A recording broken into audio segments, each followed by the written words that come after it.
Animé par Lorik Salvaire, la notif des sportifs.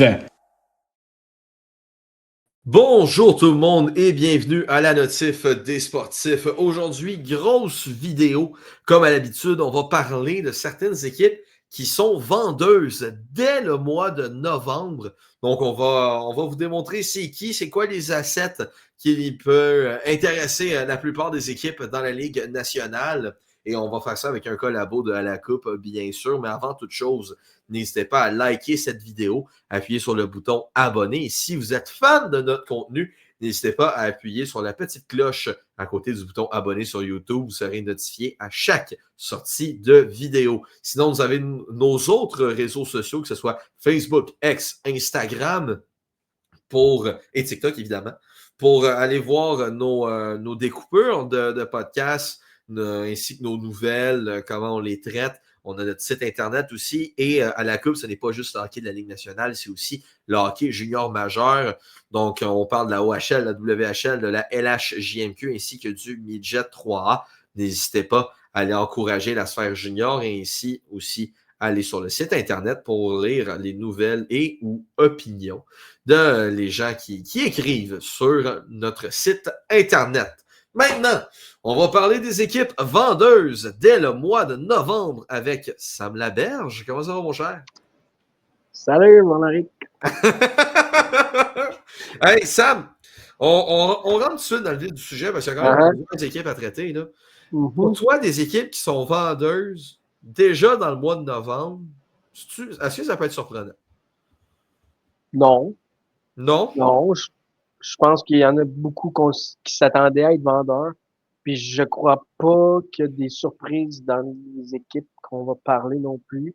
Je m'attendais à ce que ces équipes-là soient vendeurs. Fait que je ne crois pas que c'est. Non.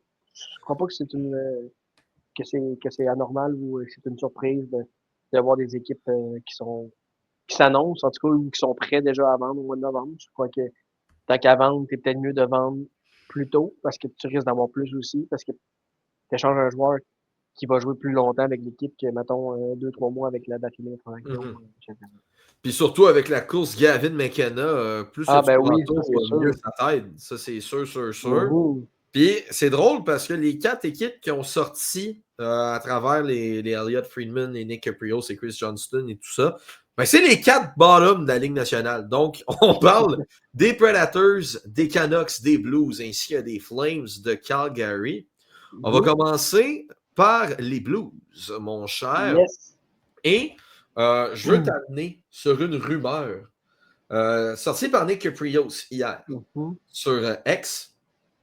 En ce moment, il y a des énormes spéculations qui lient Jordan Binnington aux Oilers. Les Oilers essaieraient de rajouter un défenseur dans cette transaction-là qui sortirait de Saint-Louis pour s'en venir à Edmonton. Cette transaction potentielle serait construite autour de Stuart Skinner. Est-ce que les Oilers seraient capables de sortir Stuart Skinner d'Edmonton? Ben, c'est sûr que s'ils vont chercher un gardien, il va falloir qu'ils changent un gardien. Parce que tu peux pas garder 3 gardiens, tu peux pas genre l'envoyer au balotage, puis après ça, la monnaie américaine. Fait que, anyway, l'équipe qui échange un gardien va sûrement en vouloir un autre. Tu sais, je sais qu'ils ont Joel Offer. Ils vont peut-être donner le net à Offer, puis ils vont garder Skinner comme backup. Anyway, c'est en reconstruction, tu veux que Stuart Skinner joue. Mais le pire, c'est que Stuart Skinner, il est à chier. Mais, désolé les mots, mais il y a des games qui est très bon. Oui! Les Stars de Dallas l'année passée en série, il les a sortis presque à lui tout seul. Genre, il a vraiment été bon. Mais c'est que des fois, il décide qu'il pèse sur le bouton, je sais pas trop, la switch embarque, puis là, il devient même pas goaler de Mag 3. Fait que, oups, ça a accroché un peu. Mais il devient du Swiss cheese, comme on dit. Exactement comme la chanson que j'ai vu passer. Là, oui. Mais c'est sûr que tu peux pas juste donner Skinner contre Bennington, puis maintenant, c'est quoi, ils vont-tu aller chercher Philip Broberg? C'est quoi, ils veulent le revoir? Ou... On ne sait pas, il n'y a pas de nom qui a sorti pour le défenseur. Mais il va falloir que tu donnes de quoi. Puis les Oilers, ils ont tellement pas rien à donner parce que s'ils donnent de quoi, ben, ça marche plus. Là. L'équipe est construite sur le top 6, fait que tu peux pas donner de top 6. Il n'y a pas d'espoir. Ils n'ont pas d'espoir. Là. Ils ont Isaac Howard puis Matthew Savoie, mais ça reste que Ces gars-là, ils ont joué dans la Ligue américaine, dans la Ligue nationale cette année, puis rien n'est patent. Howard, je pense qu'il a déjà été retourné dans la Ligue américaine. Ouais. Ça, c'est le gars qui voulait pas jouer à Tampa Bay, by the way. Ouais. Déjà là, tu sais, t'es genre 32e overall. Ton équipe de repêche va jouer, mon ami. C'est ça, t'as pas été choisi first, là. Mais même first, une équipe de repêche, tu vas jouer. Mm. Dans le junior, je peux comprendre là, d'aller jouer à Halifax pour un gars qui vient de, mettons, Montréal, c'est plate. Mais dans la Ligue nationale, c'est la Ligue nationale, c'est des pros. Tu vas être bien traité partout. Fait, en tout cas, on divague, mais ouais. Je serais curieux de savoir, parce que là, ils veulent un gardien. Déjà qu'ils ont besoin d'un gardien. Fait que moi, l'équipe qui appelle, si Harris m'appelle pour un gardien, ils vont être gourmands. Fait Ah, ben oui. je suis désolé, mais je vois pas. Je vois le trade. Je vois que c'est une très bonne idée d'envoyer Bennington parce que je pense que ça pourrait régler leur problème. Sauf que qu'est-ce qu'ils vont donner? Ils n'ont pas de choix, ils n'ont pas d'espoir à un moment donné. Je veux dire, Exact. tu peux pas donner genre un Ryan Hopkins. Là. Ça marche pas. Là. Mais je pense que, puis on va parler de l'entièreté des Blues après, ne vous en faites pas, là. Mais Ouais. j'ai l'impression que pourquoi ils vont chercher Bennington en particulier, c'est pour profiter de sa valeur qui est basse, parce que cette saison, Bennington, ça marche pas. Là. Ben, en même temps, ça marche pas, mais il n'y a rien qui marche à Saint-Louis. Il n'y a rien qui marche. Ça, je Mais l'accorde. j'ai vu des games de Bennington qui les a volés complètement en tir de barrage et tout, qui étaient fumants. Mais tu sais, en même temps, quand la vibe est pas bonne, quand l'équipe est pas bonne, c'est normal que tous les joueurs, leurs stats font ça. Mais Bennington, on se rappelle, tu sais, que l'année passée aux 4 Nations, il n'avait Oh! pas une si bonne saison que ça. Puis Criff, c'est lui qui il était hot quand c'était le temps. Puis je suis pas mal sûr que si tu l'emmènes à Edmonton, il va arriver, probablement lui tout, c'est un Canadien. Fait qu'il va jouer au Canada, il va être sûrement content. Il va jouer dans une bonne équipe. Puis Mhm. il sait très bien que s'ils vont le chercher, c'est qu'ils croient en lui, puis que ils vont pas le chercher ils vont le chercher pour gagner la Coupe Stanley. C'est à peu près ça. Il a déjà Exact. gagné la Coupe Stanley, by the way. Il avait Ouais. été exceptionnel aussi. Il sortait de nulle part, si vous vous rappelez. Fait que non, ça serait un très bon move, mais moi, chez les Blues, je demande la lune. Je dis, c'est Ah, pas ben vrai que je vais oui. laisser les Oilers avoir un gardien sans qu'il me donne. Anyway, si tu veux rebuild, faut que tu ailles chercher des assets. Fait que je Puis, serais gourmand. puis tu sais, mais pour compléter mon point, puis je suis en accord avec le tien, là, Jordan Bennington, 5,54, 3,13, 880. Fait que c'est sûr que sa valeur, ça va être dur de la maximiser vraiment pour les Blues, mais c'est sûr que tu connais le problème de l'équipe qui t'appelle, c'est sûr que tu vas demander plus. Tu sais, Ben, je pense c'est qu'il y comme a quand le Canadien appelle pour un deuxième centre, c'est sûr que les équipes vont exactement. charger plus. Il n'y a aucune équipe qui va appeler pour Jordan Bennington, à part les Oilers, mettons. Parce qu'il n'y a personne qui va dire je vais aller chercher ce goaler-là, surtout qu'on sait que des fois, il est agressif, il pogne des pénalités, puis tout. Mais c'est parce que les Oilers, ça fait depuis 5-6 ans qu'ils cherchent un gardien. Puis là, cette Exact. année, c'est vraiment. Tu sais, l'année passée, on voyait en série des fois que les goalers coûtaient, mais là, depuis le début de l'année, tu sais, hier, on a perdu 8-3. Ben, ça, c'est tough. Mais je comprends qu'il ne marque pas beaucoup de buts non plus, là, mais c'est l'enfer cette année. Calvin Pickard, il est mauvais. Lui Ouais. c'est pire que Stuart Skinner pour vrai. Là. Fait que, Oh oui, c'est atroce. mais non, je pense que Bennington il partirait juste pour les Oilers, maintenant. Je suis pas sûr qu'il partirait Ouais. ailleurs. Je suis pas sûr qu'il y a une autre équipe qui appellerait pour Bennington. Mais c'est juste qu'eux autres, je pense qu'ils sont rendus désespérés, fait qu'ils sont rendus là. Puis tu sais, tu regardes, là, on va parler du récent des Blues de Saint-Louis. Là. Doug Armstrong a été clair, il veut faire le ménage. Fait que ça veut dire Braden Shen il est à vendre. Braden Shen, ça date depuis l'année passée que les Blues reçoivent des appels pour lui. Pavel Ouais. Buchnevich est à vendre. Jordan Kyrou, c'est un secret de Bolly Chinel qui est à vendre. Oscar Sundvisk, même chose. Robert Thomas, est-ce qu'il l'est? Ça, c'est plutôt mystérieux dans son cas. Tout ce qui est jeune à Saint-Louis, enlevez ça de votre tête. Donc, Snuggerud, Neighbors, Dvorsky, si on oublie ça. Ensuite, si on sort à la défense, pour moi, j'ai l'impression que tout ce qui est vieux va l'être. Donc, Justin Falk, Cam Fowler, peut-être un Parayko si le prix est excellent. Mais tu sais, on s'entend que du côté des Blues, là, on veut faire du ménage. Ben, c'est sûr que on a gagné la Coupe Stanley en 2019. Puis après ça, on a fait les séries quelques fois. Mais là, on voit qu'il manque de quoi. Puis les joueurs sont encore très bons. Tu sais, des Kyrou, Thomas, Buchnevich, ça vaut quand même de quoi. C'est des top 6. Fait que, mais en même temps, tu peux pas t'échanger tout le monde non plus. Là. Ça te prend des joueurs pour jouer. Ça se fait pas tout en Fait un an, un ménage de même. Là. c'est ça. Puis ça prend le bon prix. Fait que pour Kyrou, j'imagine qu'ils vont être patients. Pour Buchnevich, je pense que tu peux peut-être plus l'échanger rapidement parce que c'est un joueur qui est bon, mais c'est un gars de séquence. Tandis que Kyrou et Thomas, je pense que c'est vraiment deux studs. Mais en même temps, quand les Blues vont être bons, Kyrou et Thomas vont être encore à à leur meilleur, je ne crois pas. Exact. Fait que si t'es capable d'avoir de quoi de bon, des choix, des espoirs, vas-y. Puis, tu sais, du côté des Blues, on connaît l'intérêt que le Canadien a eu pour Ouais. Jordan Kyrou au courant de l'été. Puis ça a l'air qu'il y a encore des appels qui se passent de temps en temps entre le Canadien et les Blues. Mais une équipe dans le dossier Kyrou qui serait très alléchante pour lui, je trouve. Je pense que c'est Chris Johnston qui a sorti l'information, c'est les Ducks d'Anaheim. Ça a l'air que les Ducks d'Anaheim sont prêts à aller à la pêche aux gros poissons. Je regarde Jordan Kyrou dans le line-up des Ducks, puis l'attaque va être encore plus dangereuse. Sérieusement, les Ducks, moi, je les attendais peut-être même l'année passée. Je trouvais qu'il y avait vraiment une bonne petite équipe, mais cette année, ils sont vraiment le fun à voir. Puis, c'est sûr qu'ils jouent tard, c'est 22h30. Mais c'est vraiment une équipe que ça fait longtemps qu'ils n'ont pas été bons. Puis, Ouais. sérieusement, c'est le fun. Moi, j'étais un fan des Ducks avant. Donc, quand j'étais jeune, dans le temps de Jean-Sébastien Giguère, Corey Perry, Brian Getzlaff, Scott Niedermayer, c'était mon équipe, là. Puis, je trouve vraiment que l'ambiance de la bas playoff, c'est le fun. C'est la grosse sirène grave. Non, c'est vraiment une bonne équipe. En plus, ils ont revenu avec leur gilet, avec le Mikey Ducks, qui est probablement le plus beau gilet de la ligue. Puis, ils ont des bons jeunes, ils ont des bons vétérans, ils ont tout qu'il faut, ils ont même un bon gardien. Fait que, non, je suis vraiment content d'y voir. Puis, s'ils vont chercher Kyrou, ben là, je pense qu'ils passent de on va faire une série à peut-être on peut aller loin, là. Parce que, en Pacifique, les Golden Knights sont beaucoup moins bons qu'on pensait. Puis c'est ouvert, là, la Pacifique, présentement. Puis c'est une équipe qui peut scorer entre 5 et 6 buts par match. Là. Sérieusement, ils sont vraiment fun d'avoir joué. Cotter Gauthier, sérieusement, je pensais que c'était un crybaby avec tout ce qu'il avait fait avec les Flyers et tout, mais j'ai pas le choix d'emmener que c'est un joueur exceptionnel. Léo Carlson, pareil. On parle même pas de Mason McTavish, de Troy Terry, puis des défenseurs à de Zellweger ou Mintyukov ou Lacombe. Lacombe, exact. Lui c'est l'année passée qui a été exceptionnel.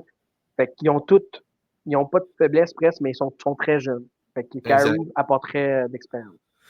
Oui, exactement. Puis là, en plus, tu as peut-être une monnaie d'échange parce que ça a l'air que Mintyukov ne serait pas très satisfait de son temps de jeu et demanderait peut-être un trade. Quand tu as trade. trop de bons jeunes, à un moment donné, il y en a un qui est moins content, mais le malheur des uns peut faire plaisir des autres. Hein. Tu peux mettre Mintyukov comme monnaie d'échange dans un trade pour Kyrou. Ça se fait. Ah, c'est sûr. C'est sûr et certain. Puis une rebuild, ça commence par le derrière. Fait que Mintyukov est encore très jeune. Fait que c'est sûr que lui, je pense qu'il serait dans le trade peu importe. Là. Mais moi, j'avais attendu peut-être plus Zellweger. Fait que je sais pas. Ça serait surveillé. Un des deux, c'est sûr. Pas les deux, mais un des deux.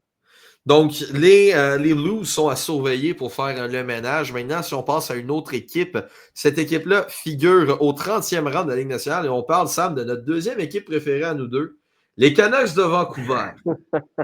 Oh mon Dieu que c'est atroce. Mais c'est atroce, mais je m'en attendais. Ben oui. Depuis que je les ai vus bâtir l'équipe, j'étais genre, ça s'en va nulle part, ça marchera pas. Puis c'est exactement ça qui arrive. Tu sais, t'as Jake DeBrusk qui est ton top 6, ça marche pas, là. Tu sais, oui, t'as des bons joueurs, t'as Elias Peterson, t'as Quinn Hughes, t'as deux studs, mais t'as Demko qui est tout le temps blessé dans les buts. Ouais. T'as défensive avec Tyler Myers. Genre, je veux dire, Tyler Myers, il est fini. Il y a un long coup, puis c'est tout, là. C'est l'inverse de Craig Berube. Exact. Il devrait se faire une greffe. Mais... non, mais sérieusement, moi, je comprends pas. Ben, je pense que c'est Jim Rutherford. Là. C'est sûr qu'il fait de la démence, ce gars-là. Là. Ouais. Il a l'air d'avoir 78 000 ans. Là. Il était là quand Jésus s'est fait crucifier. Là. Fait que c'est normal qu'à un moment donné, il commence à manquer des bouts dans le gym. Là. Fait que ils l'ont engagé, puis c'est ça que ça fait. Ils ont changé de coach, mais c'est pas le coach. Le problème, c'est qu'il n'y a pas d'espoir, il n'y a rien. On a fait des mauvais choix. Ça a commencé par Oli Ulivi. Après ça, tu as eu des Vitali Kravtsov sont allés chercher, là, mais après ça, tu en as eu plein. C'était back-to-back, to-back-to-back. C'est juste des flops. Tu as eu Elias Peterson qui était bon. Tu as Brock Besser. Tu as Quinn Hughes. Mais après ça, tes joueurs ont tous parti ou tu les as échangés. C'est plate, mais c'est ça. Mais il y a les Kerimaki, mais tu peux pas bâtir autour d'un joueur. Moi, je pense que j'essaierai de vendre tout ce que je peux. Puis, tu sais, Quinn ça a l'air qu'il va jouer avec ses frères. Fait qu'il ne signera pas quand ça va être le temps. Exact. Ses frères, oui, il y en a un qui ne sait pas cuisiner, puis l'autre, Fait Ouais. que, tu sais, anyway, ça va coûter cher. Là. Si Quinio s'en va là-bas, ça marchera pas dans ma salariale, là, les 3 frères ensemble. Fait que, mais je pense pas que Jim Rutherford, c'est le bon DG pour faire un rebuild. Fait que Jamais. déjà là. Fait que les Canucks, on dirait que oui, c'est encore ma deuxième équipe préférée. Mais sérieusement, je regarde juste les résultats puis je me casse pas la tête parce que même si je voudrais, il n'y a rien qui se passe de bon là-bas dans les prochaines années. Puis ce qui a été clair du côté des Canucks, c'est les vétérans sont à vendre. Donc, Jake DeBrusk est à vendre. Evander Kane est à vendre. Connor Garland est à vendre. Brock Besser est à vendre. David Kempf, probablement. Oui, c'est juste signé un contrat d'1 an. David Kempf peut être à vendre. C'est-à-dire Kiefer Sherwood peut être à vendre. Du côté des défenseurs, Tyler Myers va l'être. Marcus Patterson peut l'être. Philippe Ronek peut l'être. Quinn Hughes, bon, c'est tout que la seule équipe qui va aller le chercher, c'est les Devils. Parce que sinon, tu l'as pendant un an et ça finit là. Fait que, tu sais, puis pour moi, pour que ce trade-là soit faisable, les Devils doivent se départir de Dougie Hamilton pour avoir le salaire. Déjà là, Dougie Hamilton, ça doit être ta base. Puis ensuite, probablement que les Canucks vont essayer de leur trade parce que ça ne fit pas. Genre, ils veulent aller en reconstruction, puis ça va chercher un Dougie Hamilton que sa carrière a vieilli. C'est ça, tu t'en vas chercher Dougie Hamilton, mais tu t'en vas chercher aussi des jeunes et des choix. Après ça, tu recharges Dougie Hamilton pour des choix et des jeunes. Fait que comme ça va te remplir ta banque d'espoir puis ta banque de choix. Exact. Puis tu vas avoir peut-être la chance d'avoir un Landon Dupont. Exact. Il va peut-être remplacer Quinn Hughes puis peut-être même être meilleur que lui. Fait on sait pas, là, mais ça reste que là, on est loin parce qu'on parle de loterie et tout. Mais moi, je pense que ça serait le bon trade. Puis, tu sais, Evander Kane puis Connor Garland, moi, je touche pas à ça, là. Tu sais, Evander Kane, on connaît tous les problèmes qu'il a eu, genre, dans sa vie. Puis Connor Garland, ça a tellement l'air d'un tannant. Genre, sérieusement, là, il a vraiment la cave. Mais il a du talent. Je sais pas si dans une bonne équipe de vétérans, il pourrait se caser, mais moi, je connais des joueurs qui ont joué contre dans les LGMQ, puis ça a l'air que c'est l'enfer comme il trash talk tout le temps. Puis il est baveux pour sa grandeur. Là. Fait que je sais pas s'il rentrait bien dans une équipe, mais en même temps, je pense que dans un bon vestiaire, tu peux faire des bons joueurs. Ben, moi, je pense que le joueur qui va attirer le plus d'appels du côté des Canucks, c'est Kiefer Sherwood. Oui, mais encore là, c'est un gars, c'est un one-hit wonder, là, tu sais. Oh oui! Tu peux pas donner tant que ça, là. Ah, mais je parle pas par le fait qu'il score, je parle vraiment, tu sais, c'est un bon grinder de troisième ligne qui a besoin de série. Mais toutes les offres qu'ils ont qui sont bonnes, il faut que tu les prennes. Exact. Exact. Puis, tu vas être obligé de faire une vente de feu. Dans les Canucks, tu ne peux pas essayer de continuer avec ça. Puis non, News, il reste 2 ans son contrat. L'équipe, s'il y a une équipe qui est assez, excusez-moi du terme, qui est assez débile pour aller chercher Quinn Hughes le temps d'une année, c'est complètement con. C'est complètement con. Ben non, mais on sait jamais. Ça, c'est sûr. On sait jamais, mais les Canucks sont une équipe à suivre. Oui. Ça m'attire moins. On dirait que les Canucks m'attirent moins si je suis une équipe acheteuse. Mais là, on va voir si ces deux autres équipes-là peuvent plus nous attirer. Maintenant, on s'en va à la dernière équipe de la Ligue nationale de hockey, les Predators de Nashville, qui ont été fumants dans les agents libres il y a 2 ans pour... Ouais, ben ils ont été chercher des joueurs de 32, 33 qui avaient déjà joué tout leur meilleur hockey, qui avaient joué des grosses séries comme Steven Stamkos, Brady Shea, Ryan O'Reilly, Jonathan Marchessault, tous des gars qui ont allé en finale de la Coupe Stanley les dernières années, qui ont joué du gros hockey. Puis qu'est-ce qui arrive? Mais ça marche pas, puis ils se blessent. C'est sûr que c'est ça qui allait arriver. Là. Dis-toi que s'il n'y a aucun de ces joueurs-là qui a signé avec leur équipe, c'est parce que je pense que les équipes ont dit OK, je pense qu'il nous a donné ce qu'il avait à donner. Exact. Fait que, moi, j'avais jamais écrit au Preds. Je trouvais mais je pensais pas que ça allait être aussi mal pour tous les joueurs. Tu sais, je pense que Ryan O'Reilly, c'est lui qui a peut-être le plus la valeur, avec Marchessault peut-être. Parce que Stamkos, oublie ça. Là. Moi, je touche pas à Steven Stamkos. C'est un marqueur naturel, puis il se croit même plus. Là. Fait que, exact.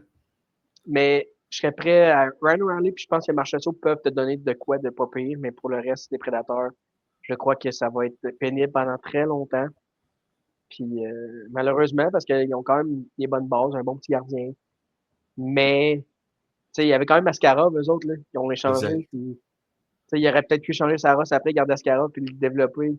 Mais ils ont décidé de l'échanger, puis on sait ce qu'Askarov il donne présentement. Là. C'est une beast, là.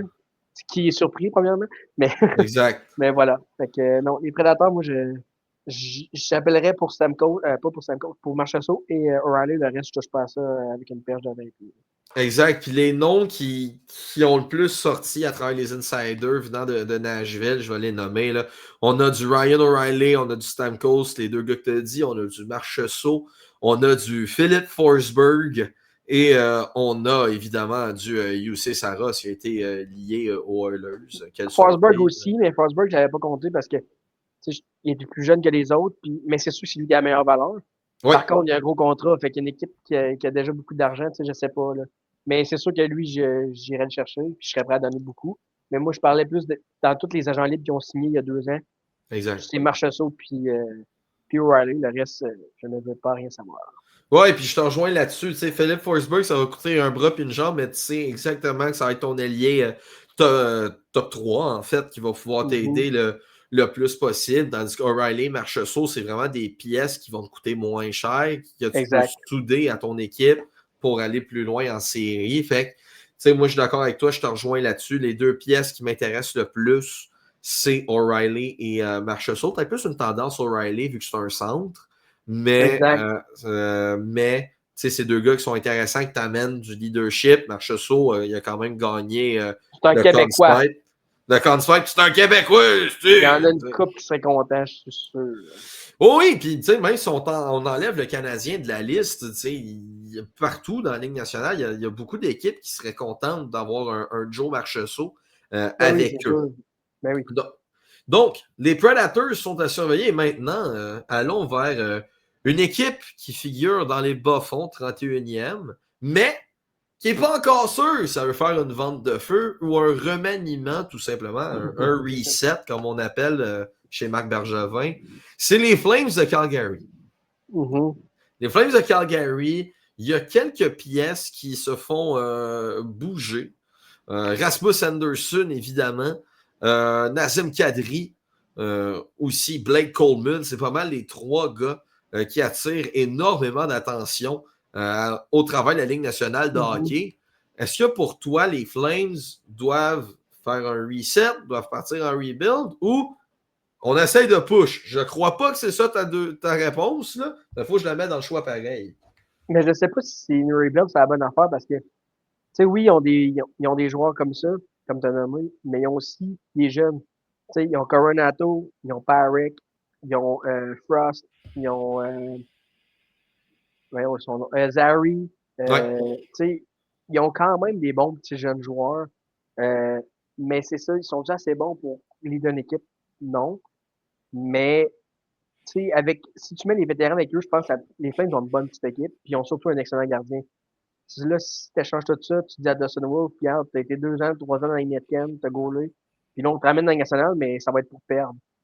Fait que je sais pas, là, c'est vraiment, je pense que c'est l'équipe dans les équipes qu'on parle, c'est l'équipe la plus dure à, tu sais, on le fait-tu ou on le fait pas, mais si on le fait pas, ça va être statu quo. Puis si on le fait, ben, il faut y aller all-in, il faut échanger Anderson, Coleman, même Huberdeau peut-être. Et puis Huberdeau essaie d'échanger ce contrat-là, toi. Non, c'est ça. Je pense pas que c'est possible, mais c'est même Wigard ou, tu sais, fait que, mais en même temps, Calgary, ça fait un bout qu'ils sont dans la cave aussi, là. Fait que, tu fais quoi? Tu sais, t'as pas fait des séries depuis, sais-tu la dernière fois que Johnny Gaudreau il avait scoré un overtime goal contre les Oilers, genre? C'est la dernière fois qu'ils ont fait des séries, je sais pas. Je pense que mais, oui. Mais tu sais, c'est un marché de hockey, Calgary. Fait que tu peux pas retomber en review pendant 5 ans. Là. Non. Fait que c'est touché, c'est vraiment pas facile comme situation. Mais pour l'instant, j'attendrai. J'attendrai encore peut-être à moins qu'il y ait des offres exceptionnelles qui sortent sur Nazem Kadri ou d'autres joueurs comme ça, là, mais c'est dur à dire comme ça, on n'a pas les offres. Tu sais, puis Elliot Friedman vient de sortir une information là, tout chaude pendant qu'on enregistre. Puis Rasmus Anderson ne voudrait pas prolonger son contrat à part si c'est Vegas. Encore. Ça refroidit les équipes, ça c'est sûr. Ouais, là, je commence à être tanné. Ouais, Vegas sont partout. Mais moi, c'est ça. Je vais aller chercher tout le tweet. Sauf Vegas. Fait qu'à un moment donné, Vegas, ils ne pourront pas tout prendre non plus. Là. Déjà qu'ils font des miracles, là. Mais à un moment donné, ils ne pourront pas tout prendre les contrats. Déjà qu'ils en ont beaucoup. Fait que c'est ça. À un moment donné, il va falloir que les joueurs trouvent une autre destination. Mais Ah, c'est Pierre Lebrun. C'est Pierre Lebrun qui a sorti l'info, puis là, je vais la dire mot pour mot. Là. Je ne vois pas un scénario qui prolonge. I don't know, he did not end up in Vegas. Je ne sais pas, vu qu'il n'a pas été échangé à Vegas. Cette transaction-là, pourtant, elle avait été deep dans les pourparlers. ok. Fait que, tu sais, tout le monde veut aller à Vegas. Puis je comprends, c'est un marché qui est exceptionnel, là, Vegas. Puis, mais, Ben oui. à un moment donné, il faudra débuzzer. Je sais pas. Ben, c'est parce qu'à un moment donné, les joueurs sont dessus. Ils savent-tu qu'il y a un plafond? Puis que là, Ouais, en c'est plus, ça. avec les nouveaux règlements, que tu peux plus mettre un gars sur le IR puis la revenir en série, fait que là, ça va compter. Fait que là, Mark Stone, il peut plus faire ses magouilles de je me blesse au mois de février, puis j'en reviens au mois d'avril. Mark Stone et Parce que, Kucherov. ouais, Kucherov, c'est une fois, là, Ouais, mais c'est arrivé une Mark fois. Stone, c'est à toutes les années. Là, Kucherov, il s'est fait opérer à la hanche, là, au mois de novembre. C'est pas C'est vrai. pareil. Mark Stone, c'est Donc, toujours le dos. Toujours le dos. c'est tout le temps entre le 25 et le 29 février. Bizarre, là. C'est Ouais, bizarre. Moi, j'ai jamais vu quelqu'un qui se blesse tout le temps au même moment et qui revient au même moment. Fait que là, tu sais, ils ont signé Jack Eichel, il est signé? Ouais, il est En tout cas, prolongé ouais. 8 ans, 12,5. Ben, c'est ça. Fait que déjà, t'as lui, là, à un moment donné, Dorofayev, il va falloir qu'il signe, puis Dorofayev, il veut pas, il score. Fait que Ouais. tu l'enlèves-tu pour aller chercher un gars qui est ailleurs? En tout cas, tu sais, à un moment donné, les joueurs, il va falloir qu'ils. À moins qu'ils acceptent une diminution de salaire pour être à Vegas puis gagner, mais il y a beaucoup de contrats à Vegas quand même. Des Puis gros on sait, contrats. puis on sait qu'au courant de l'été, là, on va finir ça parce qu'on est quasi... on est rendu avancé dans le timing. Là. Mais pendant l'été, les Stars avaient appelé les Flames pour avoir Rasmus Anderson et les Flames demandaient Jason Robertson. Oh, Donc, tu sais, il y a eu des pourparlers. Je sais qu'il y avait eu des informations comme quoi Rasmus Anderson, s'il prolonge, c'était à Vegas ou Dallas. Peut-être qu'il a changé d'idée entre-temps. ben, Mais je veux pas finalement, être c'était à plate, mais Vegas. Anderson, il vaut pas Jason Robertson. Non, non. Je pense que C'est un- si les Stars avaient fait ce move-là, ça aurait été une erreur. Là. Ah oui, puis tu sais, Rasmus Anderson, pour moi, est le défenseur ou le style de défenseur qui manque à Dallas pour vraiment avoir un top 4 Ouais, incroyable. Mais tu peux pas sacrifier Jason Robertson. non, c'est ça. Tu peux pas. Tu peux pas. Fait que tu sais, c'est ça le feuilleton du mois de novembre dans la Ligue nationale de hockey concernant les équipes vendeuses. Sam, merci beaucoup d'être venu donner ton opinion sur ces équipes-là. N'hésitez pas à retrouver Sam dans d'autres NDS, évidemment, disponibles sur la chaîne YouTube. En mon nom personnel, celle de Loric et au nom de Sam, c'était la notif des sportifs. Et on se dit à la prochaine vidéo, tout le monde.